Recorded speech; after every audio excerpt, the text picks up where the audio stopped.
So hi guys, welcome back for today's video. Ngayon tuturuan ko kayo kung paano bumili ng crypto dito sa VidFi gamit ang ating GCash, Mastercard or Paymaya na Visa or yung Mastercard din. So let's go So first, kung wala pa kayong account is I would recommend to create one I will also drop my invite link on the description below on this video. So first, mag-login muna tayo syempre. Since meron na tayong account, mag-login tayo using QR code. So okay guys, let's check my account first. So eto siya. Eto pala yung bagong ni VidFi, which is my UID security center. Yan. And my recent withdrawal is 372 USDT. My asset. So eto guys yung ating assets dito. Meron tayo sa USDTM and spot.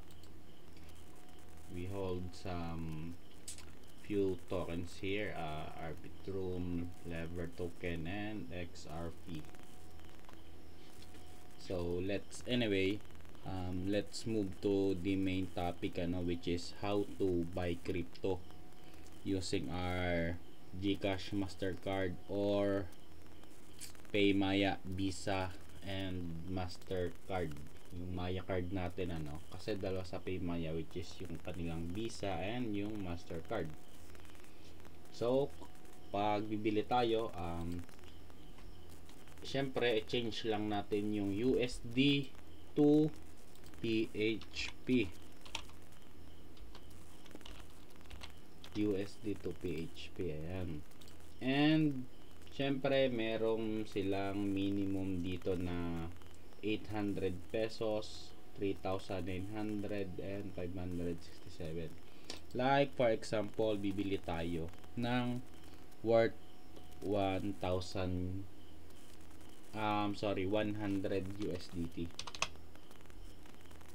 So kailangan nating magbayad ng 5,100 per 14 PHP.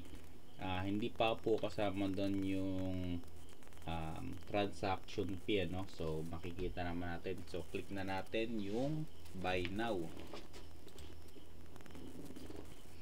Once na maklik po natin yung buy now dito sa transact, ito po yung ating makukuha na USDT is 92.29 USDT po yung mapapapunta sa ating account kapag gagamit tayo ng GCash, may Paymaya, BPI, Union Bank, GrabPay, ShopeePay and Visa or Mastercard. So meron silang transaction fee talaga, hindi tayo makakaligtas dyan.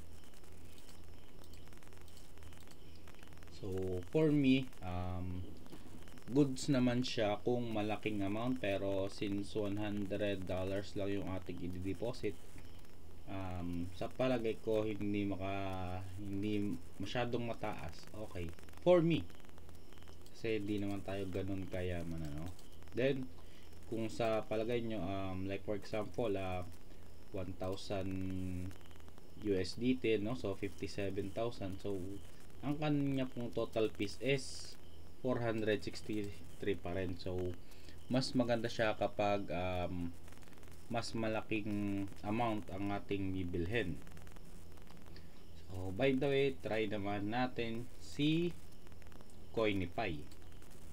And dito naman sa Coinify is ganito po yung ating makikita kapag tayo ay bibili. So dito sa Coinify medyo okay siya.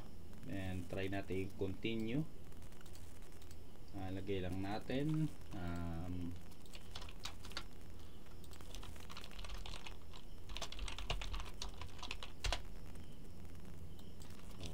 mali.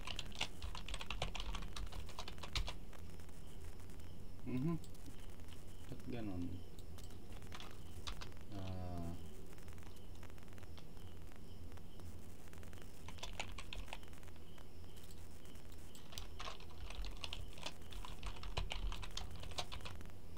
Login Coinify. Okay, ayan.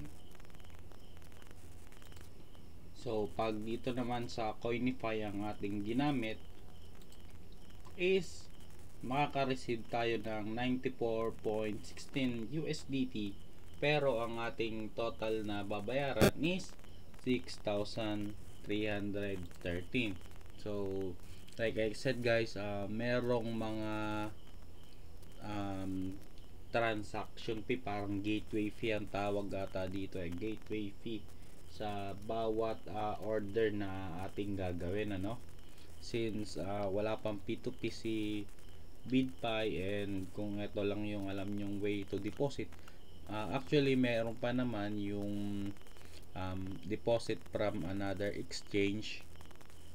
So ayun, so kung ito ang gagawin naman natin, so ito po yung ating makikita dito, and i-click na lang natin yung go to payment.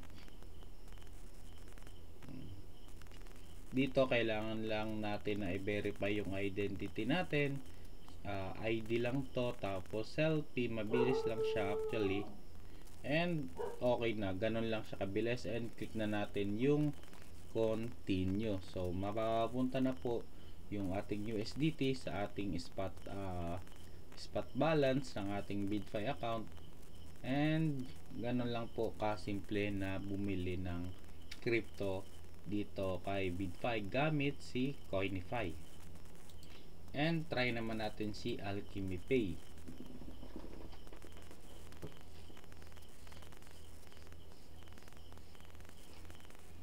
Kung ang gamit naman po is si Alchemy Pay, i-confirm lang natin yung payment.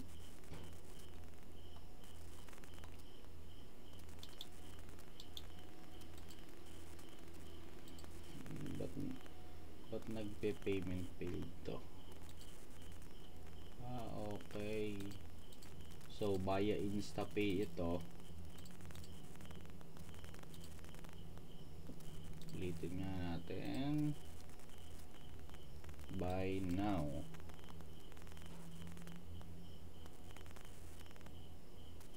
So confirm the payment kasi agad yung nalabas. Not quite sure. Bagay natin yung amount, 10,000.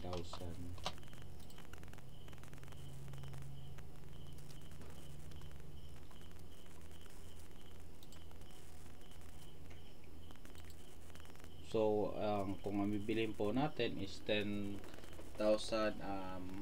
pesos, makaka-receive tayo ng 164 USDT only. And yung processing, meron silang processing fee na 350 pesos and network fee na 219 pesos. Sa palagay ko ang ginagamit nila dito is Ethereum network, ano. So ayun po.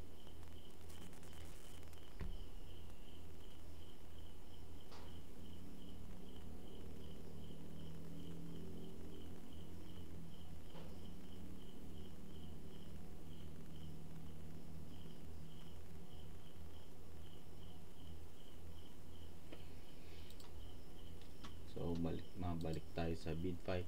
So ganun lang po kapag tayo ay bibili ng crypto dito sa BidFi gamit ang ating credit card or yung debit card natin na Mastercard or Visa. So ayun lang po. Thank you sa mga nanood ng ating tutorial, and hope I can see you guys on my next video. Thank you for watching.